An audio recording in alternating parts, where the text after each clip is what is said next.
გამარჯობა მეგობრებო და გიბრუნდებით ცხელი სიახლეებით. რატომ აკრიტიკებენ ფრანგები კვარაცხელიას და ხვიჩას მორიგი აღიარება? როგორ ემზადება ნაკრები ნოემბრის მაჩებისთვის და რა ხდება ესპანეთის შიდა სამზარეულოში? სიახლეების დაწყებამდე კითხავნა რომ დამიფასო ჩრომა და ავიდეთ 2000 მოწონებაზე. ასევე ნუ დაიზარეთ არხის გამოწერას, რადგან ჩვენ 100,000 გამომწერისკენ მივიწევთ. მადლობა თუ შენ ეს შემი ორი პატარა თხოვნა გაითვალისწინე და მოდი დავიწყოთ. ტორინო საზონოვისთვის ახალ კლუბს ეძებს. რა ხდება ქართველი მცველის თავს? ავტორიტეტულმა იტალიურმა გამოცემა ტუტოსპორტმა ტორინოს დაცვის ხაზზე ვრცელი სტატია გამოაქვეყნა, რომელიც ასევე ქართველ მცველ საბა საზონოვსაც ეხება. მთავარი მწვრთნელი მარკო ბარონი კლუბში გაფორმებულ ორ ცენტრალურ მცველს, პერშუურსა და საბა საზონოვს ვერ ეყრდნობა. ჰოლანდიელი მუხლის პრობლემის გამო ვერ თამაშობს, ხოლო საზონოვის თამაში კლუბის ტაქტიკური გეგმიდან გამომდინარე გამორიცხულია. ამიტომ ის ჩემპიონატის 25 კაციან განაცხადშიც არა. საზონოვთან დაკავშირებით ნაკლებად მოსალოდნელია რომ იანვარში რამე შეიცვალოს. პირიქით ქართველი მცველი ტრანსფერზია დაყენებული. ზაფხულში როცა ჯერ კაიზერსლაუნტერში და შემდეგ ხეტაპეში გადასვლა ჩაიშალა, ახლა ტორინო მისთვის ახალ კლუბს ეძებს. ამიტომ დიდი ალბათობით საზონოვი კლუბს ძალიან მალე დატოვებს. წერია გამოცემაში. დავითაშვილის ტრანსფერზე პირველი კონტაქტი შედგა. რა ხდება ზურიკოს თავს? ფანატიკის ინფორმაციით ბეშიქტაში ზურიკო დავითაშვილის მენეჯერს დაუკავშირდა და ფეხბურთელის მოქმედ კლუბთან მოლაპარაკების დაწყებას გეგმავს. ბეშიქტაშის თავკაც სერგე ნიალნის მაღალი დონის მარცხენა გარემარბი სჭირდება. ამ პოზიციაზე კი მისი მთავარი სამიზნე დავითაშვილია. კლუბში კი თვლიან რომ ამ პრობლემას ზამთარში ქართველი შემტევის დამატებით გადაჭრიან. აღსანიშნავია ისიც რომ სენტ-ეტიანის თავკაცი ერიკ ჰორნელანდი თავისი კომენტარით თითქოს ზურიკოს წასვლაზე მიუთითებს. ლუკას სტასინი და ზურიკო დავითაშვილი ჩვენთან არიან. მათზე იმედებს ვამყარებთ. თუმცა შეტევაში საკმარისი არჩევანი გვაქვს თუ მათ წასვლა გადაწყვიტეს. ამბობს გუნდის თავკაცი. აქედან გამომდინარე თუ ზურიკო ზამთარში კლუბის დატოვებას გადაწყვეტს, როგორც ჩანს მას კლუბი დიდად არ შეეწინააღმდეგება. შეუჩერებელი მამარდა. რას ამბობენ ქართველ მეკარეზე? ინგლისის პრემიერ ლიგის მე-11 ტურის ცენტრალურ მატჩში გიორგი მამარდაშვილის ლივერპულის სტუმრად მანჩესტერ სიტის დაუპირისპირდა და 3-0 დამარცხდა. აღსანიშნავია რომ მამარდაშვილი სასტარტო შემადგენლობაში იყო და მატჩი 3 მოგერიებით დაასრულა. მათ შორის კი ყველაზე დასამახსოვრებელი მე-13 წუთზე შესრულებული სეივი იყო. კერძოდ მამარდაშვილის მიერ ჟერემი დოკუზე დაფიქსირებული ჯარიმის გამო მთავარმა საჯმა 11 მეტრიანი დანიშნა. თუმცა ქართველმა მეკარემ თავისი დაშვებული შეცდომა გამოასწორა და ერლინგ ჰოლანდს 11 მეტრიანი აუღო. ბრიტანულ მედიაში კი მამარდას თამაში საკმაოდ პოზიტიურად შეფასდა. ტრიბუნა.com ლივერპულის წარუმატებელი საღამოს ერთ-ერთი მანათობელი იყო. მამარდაშვილმა თავისი ნიჭი პირველ ტაიმში ჰოლანდის პენალტის მოგერიებისას გამოავლინა. ამის შემდეგ მან კიდევ რამდენიმე კარგი სეივი შეასრულა, მაგრამ სამი გაშვებული გოლიდან ვერცეც ვერაფერი მოუხერხა. ლივერპულ.com ჯერემი დოკუსთან თამაშის წესების დარღვევის გამო პენალტი მიიღო, რაც საკმაოდ მკაცრი გადაწყვეტილება იყო. თუმცა მეკარემ შეცდომა ჰოლანდის პენალტის მოგერიებითა და რამდენიმე კარგი სეივით გამოასწორა.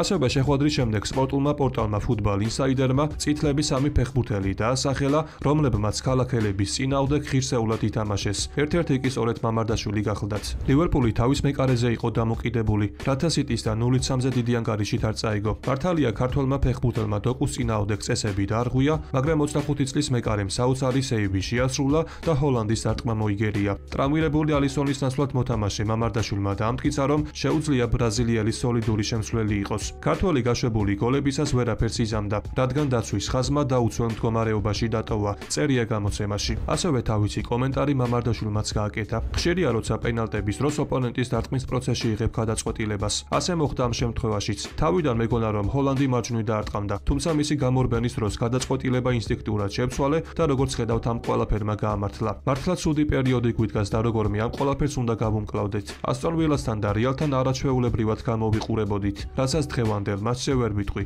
ამიტომ იმედია უახლოეს მომავალში ყველაფერი უკეთესობისკენ შეიცვლება, განაცხადა მამარდაშვილმა. ასევე უნდა აღინიშნოს ის ფაქტიც, რომ 2023 წლის ზაფხულიდან მოყოლებული ევროპის ქვეყნების ტოპ 5 ლიგაში მეკარეებს შორის ყველაზე მეტი პენალტი გიორგი მამარდაშვილს აქვს მოგერიებული. ქართველმა მეკარემ კი 6 პენალტი უკუაგდო. 11 ნოემბერს ჩვენმა გუნდმა შეკრების მეორე ვარჯიში გამართა. სამწვრთნელ პროცესში კი 21 ფეხბურთელი მონაწილეობდა. ესპანეთთან და ბულგარეთთან მოახლოებული მატჩების შესახებ კი არაერთმა ფეხბურთელმა ისაუბრა. ერთ-ერთი მათგანი კი ბუდუ ზივზივაცია.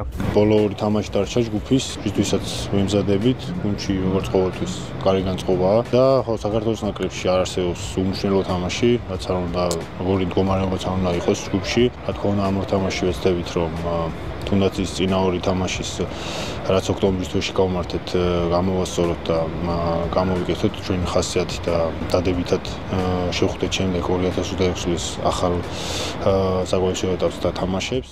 ასევე საქართველოს ნაკრების შემტევმა ზურიკო დავითაშვილმა გამოცემა ტრიბუნა ვერტეს ვრცელი ინტერვიუ მისცა, სადაც მან ყურადღება ბოლო დროინდელ სანაკრებო შედეგებზეც გაამახვილა. მსოფლიო ჩემპიონატის საკვალიფიკაციო ეტაპზე უკეთესად თამაში გვმართებდა. იმედია ეს ჩვენთვის გაკვეთილი იქნება და მომდევნო მსოფლიო ჩემპიონატზე შევძლებთ თამაშს. ეს ჩვენი ოცნება და უმთავრესი მიზანია, განაცხადა ზურიკო. მე კი დავწენ იმასაც, რომ საქართველოსთან მაჩამდე ესპანეთის ნაკრებში მცირე არეულობა. საქმე კი ლამინ იამალს ეხება. კერძოდ ფეხბურთელს ტრავმა აქვს და ჩვენს წინააღმდეგ ვერ ითამაშებს. თუმცა აღსანიშნავია, რომ ამ ინფორმაციას ესპანეთის ნაკრები არ ფლობდა და მათ ბოლო მომენტში გაიგეს. ამან კი ნაკრების თავკაცის დე ლა ფუენტეს აღშფოთება გამოიწვია. ეს არც ისე ნორმალურად მეჩვენება. მსგავს სიტუაციაში არასდროს ყოფილ ვარ. ეს არის პროცედურები, რომლებიც ჩვენს კონტროლს მიღმა ხდება და უნდა შევეგუოთ. თუმცა მეც გაკურვებული ვიყავი როგორც ყველა დანარჩენი. არაფერი იცი, არანაირი სიახლე არ გაქვს და შემდეგ უცებ ამას გეუბნებიან. ლამინს დარჩენა სურდა. ის მთლიანად ეროვნული ნაკრების ერთგულია. ბარსასთან კონფლიქტი არ არსებობს. თუმცა ისევე როგორც მე პატივს ვცემ ბარსას გადაწყვეტილებებს, მოვითხოვ ჩემსაც პატივისცენ, განაცხადა ესპანეთის თავკაცმა. მე კი შეგახსენებთ, რომ საქართველოსა და ესპანეთის შეხვედრა 15 ნოემბერს გაიმართება. ამიტომ ვინც ამ შეხვედრის ანგარიშს გამოიცნობს, ის შემდეგ ვიდეოში მოხვდება. საფრანგეთის ლიგა 1-ის მე-12 ტურში კვარაცხელიას PSG-ს სტუმრად ლიონს დაუპირისპირდა და დაძაბულ ბრძოლაში 3-2 დაამარცხა. აღსანიშნავია, რომ ქართველი შემტევი სასტარტო შემადგენლობაში იყო და მოედანზე 75 წუთი გაატარა. 33 წუთზე კი ქართველმა შემტევმა PSG-ს სასარგებლოდ ანგარიში 2-1 გახადა და შესაბამისად ლიგა 1-ის მიმდინარე სეზონში პირველი გოლი გაიტანა. ამის გარდა ხუჩა მთელი თამაშის განმავლობაში აქტიურობდა და პარიზული გუნდიდან ერთ-ერთი ყველაზე მაღალი შეფასებაც დაიმსახურა. შეხვედრის დასრულების შემდეგ კი ფრანგულმა მედიამ ქართველი ფეხბურთელის თამაში შეაფასა. ფუტმერკატო საწყის წუთებში ძალიან ფრთხილი იყო, თუმცა ამის მიუხედავად ქართველმა ყველა შეახსენა დიდი მოთამაშის მახასიათებლები. კერძოდ ისეთის, რომლებსაც ერთი შანსი სჭირდებათ, რომ გოლი გაიტანონ. ვიტინიას ეფექტური პრესინგის შემდეგ კვარაცხელიამ შეცდომა არ დაუშვა და გუნდს ლიდერობა დაუბრუნა. წერია გამოცემაში. საბოლოო ჯამში კვარაცხელიას ლიონის წინააღმდეგ კარგი თამაში ჰქონდა და საკუთარ გუნდში ერთ-ერთი საუკეთესო იყო. კვარაცხელიას კი კარგი თამაში დაუფასდა და ცნობილმა პორტალმა SofaScore ის ლიგა 1-ის ტურის სიმბოლურ ნაკრებში შეიყვანა.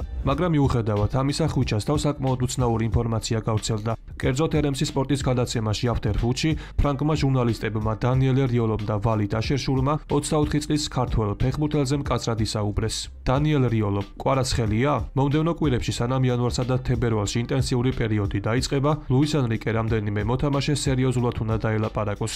ვალი დაშერშული, რას ვფიქრობთ მისი სეზონის სტარტზე? მე ძალიან მომწონს ეს მოთამაშე, მისი მენტალიტეტი, ინტენსივობა, თუმცა ისეთი შეგრძნება მაქვს, თითქოს ნაპოლის კვარაცხელიას მეორე ვერსიას ვხედავთ. მან აქ ძალიან კარგად დაიწყო ისევე როგორც PSG-ში. გასულ სეზონში პირველი 6 თვის განმავლობაში ნაპოლიში ბევრი არ უთამაშია. შესაბამისად ეს ყველაფერი გადაღლილობის ბრალი იყო. გონია რომ მას ლიგა 1 დიდად არ ანაღლებს. მისი გოლის გარდა ძალიან ცოტა რამ იყო გამოსარჩევი ამ შეხვედრაში. მე მას სტადიონზე ნიცას წინააღმდეგ ვუყურე. აქედან გამომდინარე ან ის საერთოდ არ არის ფორმაში, ან საკმარისად კარგი არ არის. მისგან როგორც შეტევის ლიდერისგან მინიმალური მოლოდინი უნდა გქონდეს. განაცხადა ვალი დაშერშული. დაბრუნდება თუ არა მესი ბარსაში, რა განაცხადა არგენტინელმა. იანვარში რეალს გუნდის ერთ-ერთი ლიდერი ტოვებს. ხოლო თუ აქამდე ხარ მოსული, შეგახსენებთ, რომ ჩვენი მიზანია რომ ავიდეთ 2000 მოწონებაზე. რის შემდეგაც ახალი ვიდეო ძალიან მალე გამოვა. რეალის ვინგერი როდრიგო უკმაყოფილოა გუნდში თავისი მდგომარეობით და კლუბის შეცვლის ვარიანტს განიხილავს. ბრაზილიის ნაკრების 24 წლის ფეხბურთელმა ამ სეზონში ლა ლიგასა და ჩემპიონთა ლიგაზე 13 მატჩი ჩაატარა. მან კი მხოლოდ ერთი საგოლე გადაცემის გაკეთება შეძლო. ESPN ბრაზილიის ცნობით კი როდრიგო გუნდში თავისი როლით ახლა უფრო უკმაყოფილოა ვიდრე ზაფხულში იყო. ამიტომ შეიძლება რეალი ზამთრის სატრანსფერო ფანჯრის დროს დატოვოს. ამ დროისთვის არაფერი მეტყველებს იმაზე, რომ ჩაბი ალონსოს ხელმძღვანელობით როდრიგოს სიტუაცია შეიცვლება. რეალიდან წასვლის შემთხვევაში როდრიგო უპირატესობას პრემიერ ლიგის კლუბში გადასვლას მიანიჭებდა. ამიტომ თუ სატრანსფერო ფანჯრის გახსნისთვის ფეხბურთელის მიმართ რეალური ინტერესი გამოჩნდება, ისიც კლუბიც და სამწვრთნელო შტაბიც მოусმენენ და შეაფასებენ შეთავაზებას. მე კი შეგახსენებთ, რომ როდრიგოს კონტრაქტი რეალთან 2028 წლის ივნისამდე მოქმედებს. მას კი მადრიდული კლუბი 80-დან 100 მილიონ ევროთ აფასებდა. როგორც მოგეხსენებათ, მესი ცოტა ხნის წინ ბარსაში ფარულად ჩავიდა და Spotify Camp Nou მოინახულა. მან კი გულშემატკივრებს თბილად მიმართა და აგრძნობინა, რომ მას დაბრუნება სურს. ამის შემდეგ კი მესიმ ინტერვიუ DROAS-ისთან ჩაწერა, სადაც მან საკმაოდ საინტერესოდ ისაუბრა. ბარსას გულშემატკივრების სიყვარული საოცარ გრძნობას მანიჭებს. ყველაფერი, რაც ბარსადან ხალხისგან და იმ წლებიდან მოდის, რომელი ჩვენ ერთად განვიცადეთ, ყოველთვის ნოსტალგიასა და დიდ აღფრთოვანებას იწვევს. ძალიან მენატრება ბარსაში გატარებული ყველა ის მომენტი. ვადევნებ თუ არა ბარსას მატჩებს თვალყურს? დიახ, ცხადია. მე, ბუსკეტსი მესი, სუარესი, ალბა. ყველანი საუბრობთ ხოლმე კლუბზე, მის შედეგებსა და თითოეულ თამაშზე. ჩვენ ვაგრძელებთ ჩვენი საყვარელი გუნდის გულშემატკივრობას. ძალიან მინდა უკან დაბრუნება, რადგან ბარსა ძალიან გვენატრება. ბავშვებთან და ჩემს მეუღლესთან ერთად გამუდმებით ვსაუბრობთ ბარსაზე და ისევ ცხოვრების იდეაზე. ძალიან მინდა სტადიონის ბოლომდე რეკონსტრუქციის შემდეგ უკან დავბრუნდე, რადგან პარიზში წასვლის შემდეგ კამპ ნოუზე აღარ დაბრუნებული ვარ. დარწმუნებული ვარ, რომ ეს განსაკუთრებული იქნება, განაცხადა მესი. ამასთან დაკავშირებით კი საინტერესოა ბარსას გულშემატკივრების აზრის მოსმენა. ისურვებდით თუ არა თქვენ, რომ არგენტინელი ფეხბურთელი ბარსაში დაბრუნდეს.